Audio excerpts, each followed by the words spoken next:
This fairly long video includes 5 sections that are offered to the children over quite an extended period of time. So although it is one lesson with distinct parts, it is not necessarily presented in one sitting. You have to decide on logical stopping points, really depending on the children, their interest in continuing independent work and so on. As directress or lead guide, you make the call as when to stop, and the various lessons can extend over a year even, if necessary, as long as the children remain interested. There are quite a few different ways of making a model to demonstrate important aspects of the introduction to the river. One way of introducing the river to the children is to have a structure built that you can use to demonstrate the various parts of the river and important concepts. These frames or model structures have some benefits. One is that you can keep it in the classroom together with sand, colored sand, rocks, pebbles, and so on, to build up the river and do it in the classroom. And then the children all see it happening and become interested. The downside is it can be quite messy. There's a lot of cleanup, but also there's no commercially available river model that is suitable for this. So you have to have it made, and that becomes a little tricky, and it is also quite expensive. Another option is to just build a model, do it outside, use a planter pot, which is sometimes a little small, but you can show what you need to show. And there's some good videos online that we have provided links for in your course site and in your handbook that you can follow, and these work really well. The downside is it seems that when children do this themselves without adult supervision, it can become very messy and spread out. So you have to decide what works for you, but it is very, very important that the children do have this experience and that it is done well. The lesson has a number of important parts. We'll talk first about 3. Water carves a path, the sediments, and the parts of the river. Now, for older children, or if you're presenting the lesson really well and the children keep interested, you can present all of these 3 parts in one sitting. Definitely part A and part B can go together, but could also be separated out. The importance of the first part is to give the key, which is that water carves a path. We don't really mention the word river at this point, but just do the experiment or the demonstration, which involves pouring water along your built-up model so that it does carve a path as it runs down. You'll have obstacles that it will meet, and the children will notice that it runs around some larger obstacles, but that it carries down soil and some stones. It's important to end this part of the presentation with the following sentence or something very similar. We can see that water carves its own path. It carries soil and small rocks and deposits them at the end. The next part of this presentation is to highlight sediments.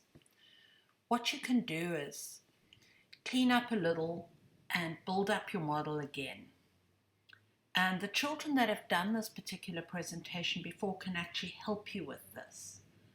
And in future, they can actually build the model from scratch.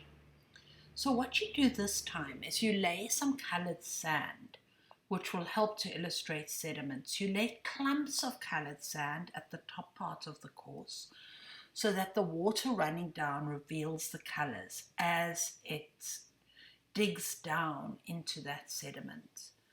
So you lay sediment close to the beginning under only a thin layer of sand so it's easily exposed.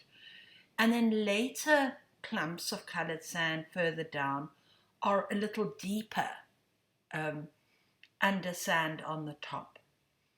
And as you're pouring down, those sediments are exposed. You can use pebbles and rocks as well to direct the water to where you have put the colored sand. And then you pour the water down and those sediments are carried. The important terminology or something similar is as follows.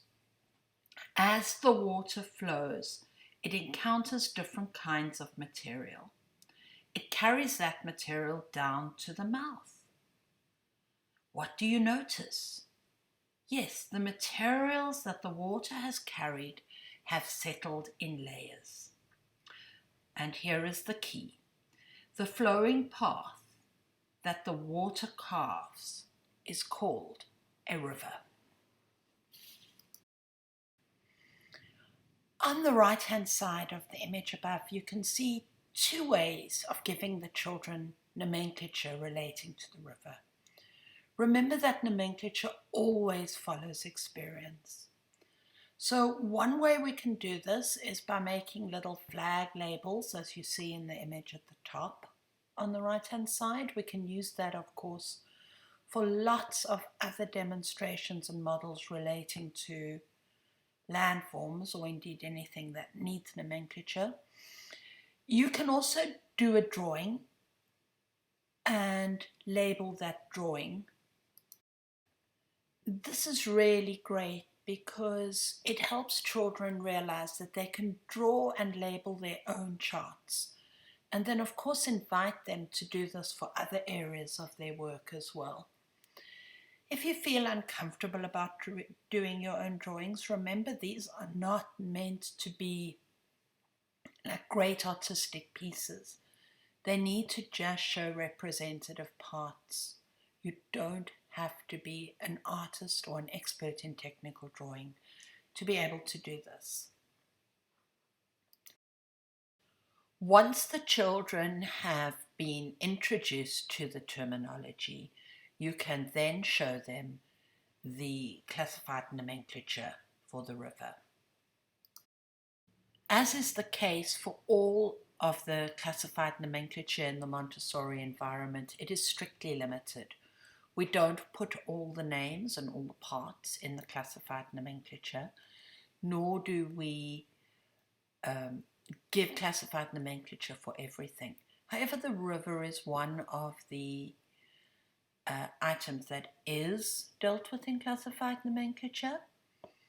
Make sure that the children know that they can add to this by drawing their own cards, additional cards for additional parts, and that those can be added to the materials on the shelves.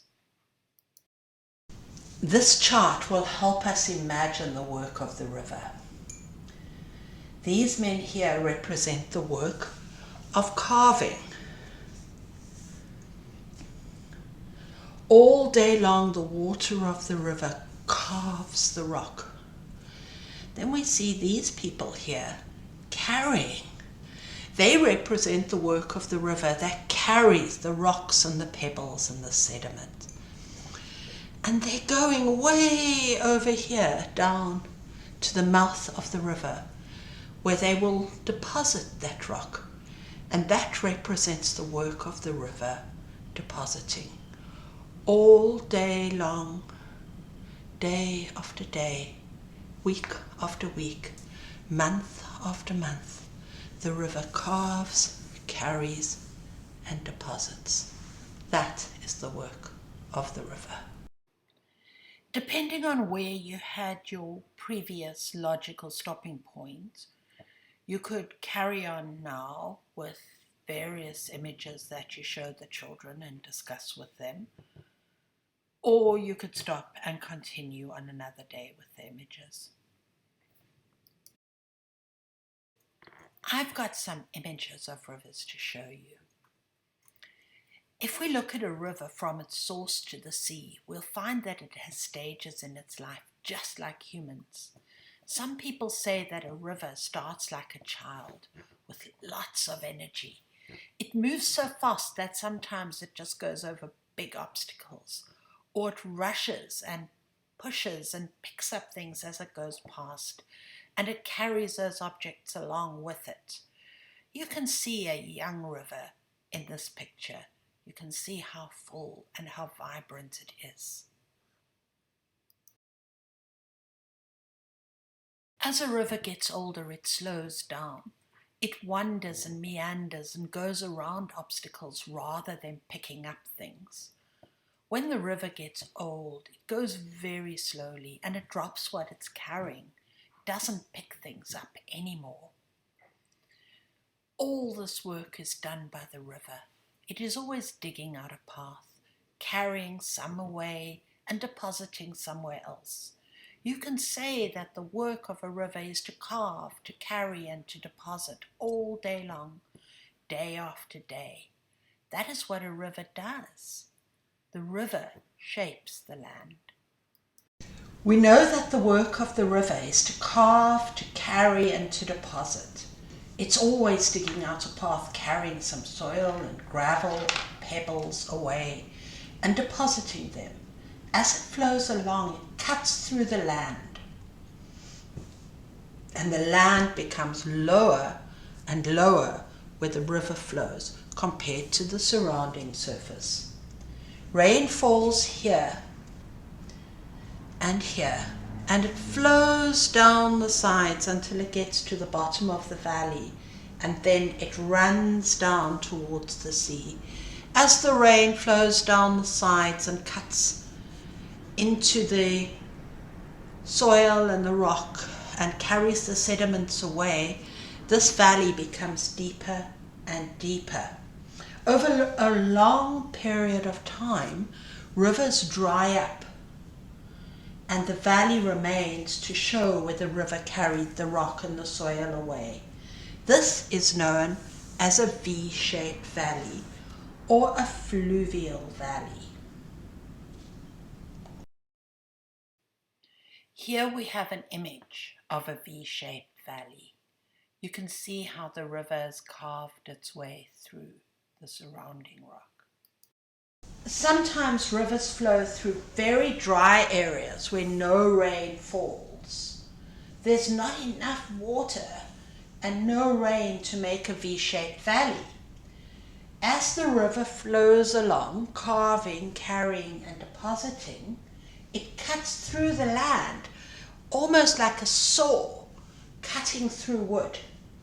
So it leaves straight, vertical cuts in the land where you can actually see the layers in the rock, the layers that were formed long, long ago. These kinds of valleys are called canyons. I'll show you some images of canyons. Here is an image of a river that flows through a canyon. Although there's lush vegetation here now, we can see from the shape of this valley that long, long ago, this was a river that flowed through a very dry area and that it was able to cut these vertical sides to its valley.